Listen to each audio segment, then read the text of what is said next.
संतप्त मानस शांत हूँ, जिनके गुणों को गान में बेवर्धमान महान जिन विचरे हमारे ध्यान में। 10 लक्षण महापर्व आ रहा है।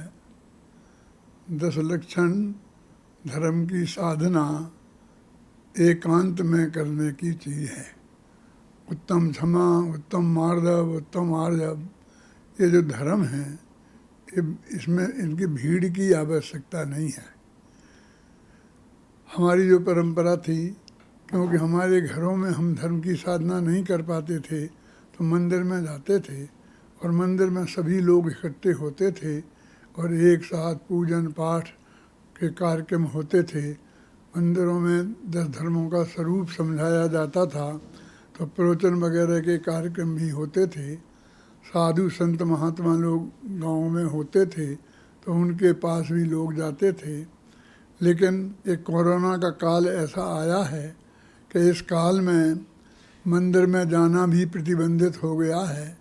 और वो जो कुछ हुआ है इसमें गवर्नमेंट का कुछ स्वार्थ नहीं है, ये हमारे जनता के हित की ही बात है। क्योंकि भीड़ इकट्ठी नहीं होना चाहिए। 2 आदमियों के बीच में 2 गज की दूरी होना बहुत ज़रूरी है। उसके बिना ये इस तरह जिस तरह ये फैलता है, अभी अभी जो समाचार आ रहे हैं, हमारी जैन समाज में भी ये तेज़ी से फैल रहा है। और अच्छे अच्छे संयमी लोग जो शुद्ध सात्विक खान पान वाले लोग हैं, वैसे सभी जैनी शुद्ध सात्विक खान पान वाले हैं और पर्यूषण में तो सभी होते ही हैं, फिर भी ये फैल रहा है और इसमें मौतें भी जैन समाज में हो रही हैं। तो ऐसी स्थिति में पर्यूषण पर्व की धर्म साधना के में हमको एक जगह इकट्ठा होने की आवश्यकता नहीं है, भीड़ का आग्रह रखने की आवश्यकता नहीं है। और यदि मंदिरों में जगह थोड़ी होती है, जहाँ भगवान के दर्शन करने पड़ते हैं ना, वहाँ जगह कम होती है और जब लोग ज़्यादा आते हैं तो वो 2 गज की दूरी मेंटेन नहीं कर सकते हैं, तो जाएं दर्शन करके आ जाएं वापस।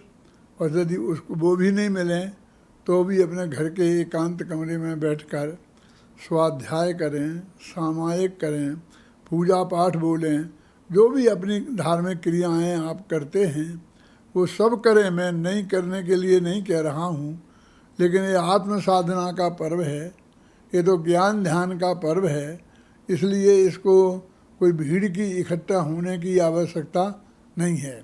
और आजकल ये ऑनलाइन चल रहे हैं, तो ये सारे बड़े बड़े विद्वानों के मुनिराजों के कार्यक्रम ऑनलाइन चल रहे हैं, तो उन्हें तो आप अपने मोबाइल पर बैठ के ही देख सकते हैं, तो किसी दूसरे के पास बैठने की ज़रूरत ही नहीं है। उनके दर्शन भी कर सकते हैं, संतों के जो प्रवचन करने वालों को देख भी सकते हैं और साथ में अपनी बात भी समझ सकते हैं। तो सब लोगों को इस काम में गवर्नमेंट का सहयोग करना चाहिए, समाज का परस्पर में सहयोग करना चाहिए।